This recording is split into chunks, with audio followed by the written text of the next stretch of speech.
다속의 CR 강의 59번째 시간입니다. 오늘은 맹자도 바이블 못 될 게 없습니다. 맹자도 바이블 못 될 게 없습니다. 라는 제목으로 이어서 말씀드리겠습니다. 그이 다섯 벼실 벌릴로 파탈이라 힘쓸나기에 언올 차림 슬기 거룩을 시킴이라 망설임 그이는 이를 파탈이라 절을 시킨다 아니함.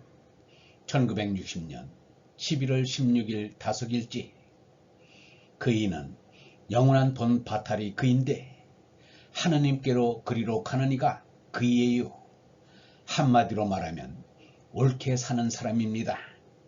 말이란 불완전한 거예요.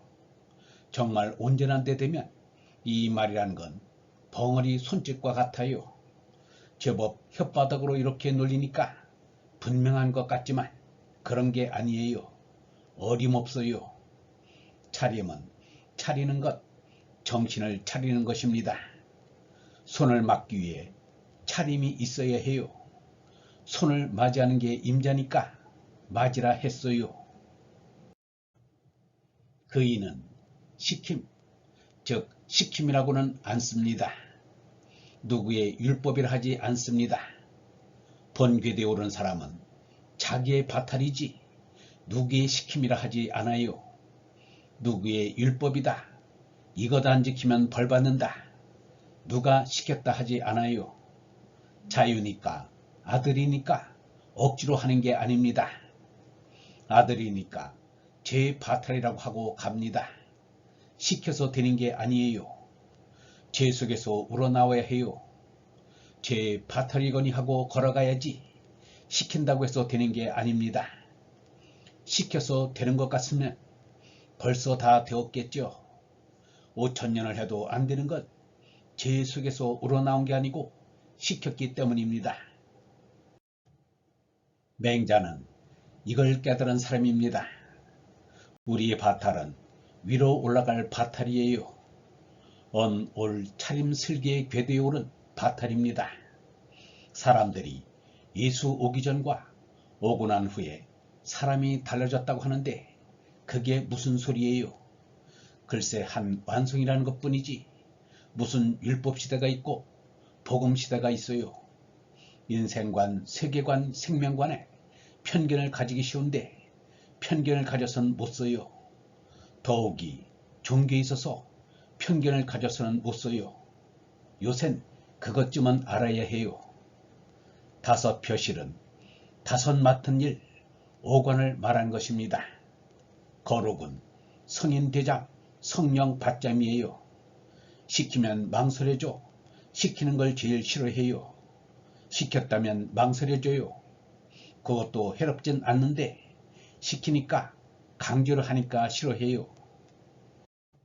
욥기는 정말 귀중한 책입니다. 세력을 쫓아서는 못 써요. 예수는 예스 할 때는 예스, 노 할 때는 노 하라고 했어요. 낯을 봐서는 못 써요.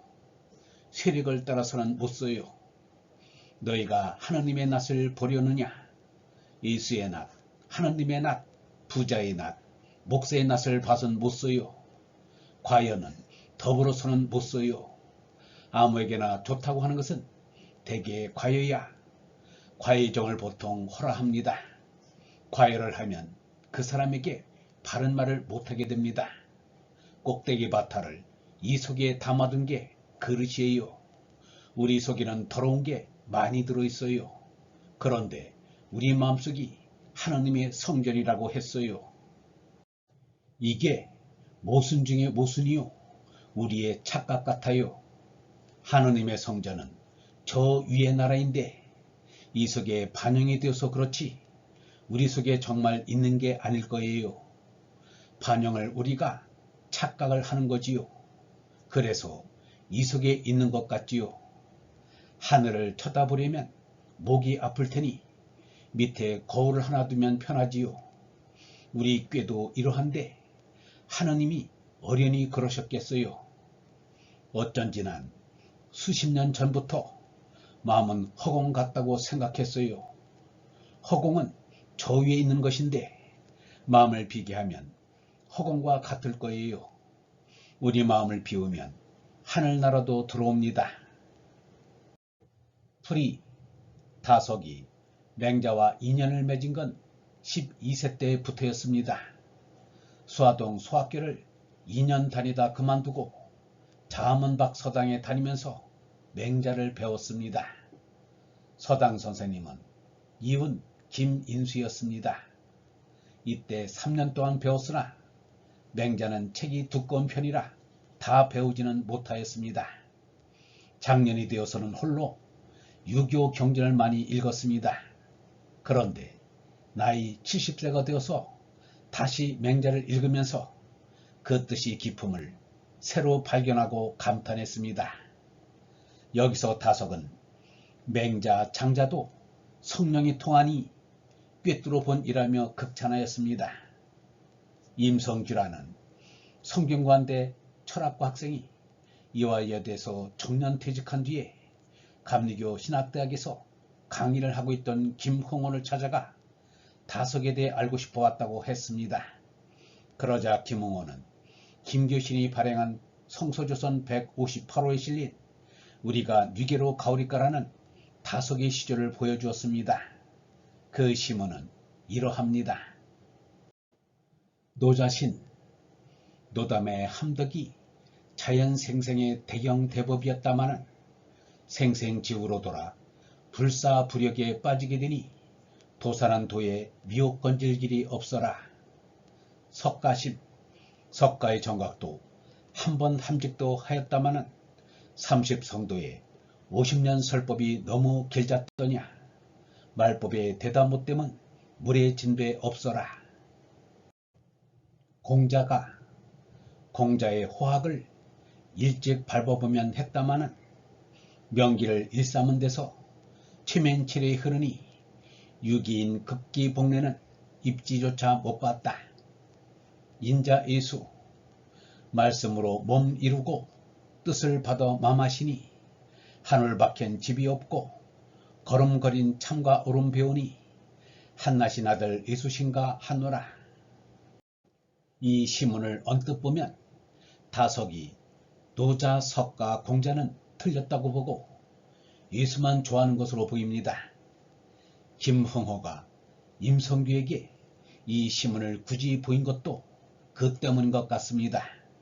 그래서 주기식으로부터 나온 자료를 의심하는 말이 김흥호를 따른 이가 쓴 글에 언급되고 있습니다. 그러나 그것은 다석의 생각이 바뀐 것일 뿐입니다. 주기식은 다석의 강의 내용을 왜곡할 사람이 아닙니다. 다석의 사상은 표현이 좀 난섭하긴 합니다. 그러나 그 핵심되는 진리는 간단 명료하여 왜곡될 수 없습니다. 다석이 맹자의 대장부론을 강의할 때 그것이 바이블 안 될 게 없다고 주장하면서 극찬한 이 말씀의 알맹이는 무엇인가? 입이 맛을 보고 눈이 빛깔을 보고 귀가 소리를 듣고 코가 숨쉬고 사지가 평안하려는 것이나 사람의 마음이 인의 의지의 참으로 나아가려는 성질은 본능적이고 선천적인 데가 있지만 몸나의 짓은 타율적이고 마음나의 일은 자율적이란 말을 한 것입니다. 자율적인 것이 성명이 참나인 까닭이란 말입니다. 예수도 같은 생각을 말하였습니다. 아버지께서 나를 사랑하시는 것은 내가 다시 얼목숨을 얻기 위하여 몸목숨을 버림이라. 이를 내게서 빼앗는 자가 있는 것이 아니라 내가 스스로 버리노라. 나는 몸목숨을 버릴 권세도 있고 얼목숨을 다시 얻을 권세도 있으니 이 계명은 내 아버지에게서 받았노라 하시니라. 요한복음 10장 17절에서 18절. 하느님으로부터 하느님의 생명인 어를 받은 이는 개체만 다를 뿐 원라로는 한 생명입니다. 그러니 누가 낫고 누가 못하다는 우열이 있을 수 없습니다. 그런데 기독교인들은 어떻게든지 예수를 석가 노자보다 위에 두려 하고 같게 보면 언짢게 여깁니다. 불교 신도들은 은연중에 석가를 예수나 노자보다 위에 두려고 합니다. 같게 보면 언짢게 여깁니다. 이 얼마나 유치한 생각인가. 예수와 석가는 똑같이 제나를 죽이고 얼라로 산 이들입니다. 높고 낮고가 있을 수 없습니다. 다같이 얼라로는 한 생명이기 때문입니다. 성현들은 사람에게 배운 게 아니라 하느님께 배우고 하느님으로부터 인정을 받았습니다. 하느님으로부터 얼생명을 받아 얼라를 참나로 깨달았기 때문입니다. 그러니 다를 까닭이 없습니다. 예수는 겸손하게 내 뒤에 오는 이가 나보다 더 큰 일을 할 것이라고 하였으나 얼라의 깨달음으로는 더할 게 없습니다. 얼라의 깨달음에 대한 지식이나 행동에 대한 뒷받침으로서는 그럴 수도 있을 것입니다. 얼번 여러분, 말이란 불완전한 것입니다. 정말 온전한 데 되면 이 말이란 건 벙어리 손짓과 같습니다. 말과 글이 분명한 것 같지만 그런 게 아닙니다. 참에 비하면 어림없습니다. 그이는 자유니까, 아들이니까 억지로 하는 게 아닙니다. 아들이니까 제 바탈이라고 하고 갑니다. 시켜서 되는 게 아닙니다. 제 속에서 우러나와야 합니다. 시켜서 되는 것 같으면 벌써 다 되었을 것입니다. 5,000년을 해도 안 되는 건 제 속에서 우러나온 게 아니고 시켰기 때문입니다. 우리 바탈은 위로 올라갈 바탈입니다. 꼭대기 바탈을 이 속에 담아둔 게 그릇입니다. 우리 마음을 비우면 하늘나라도 들어옵니다. 하느님으로부터 하느님의 생명 얼을 받은 이는 개체만 다를 뿐 얼라로는 한 생명입니다. 그러니 누가 낫고 누가 못하다는 우리엘이 있을 수 없습니다. 성현들은 사람에게 배운 게 아니라 하느님께 배우고 하느님으로부터 인정을 받았습니다. 영성신학원 다속아카데미의 하는 소리였습니다.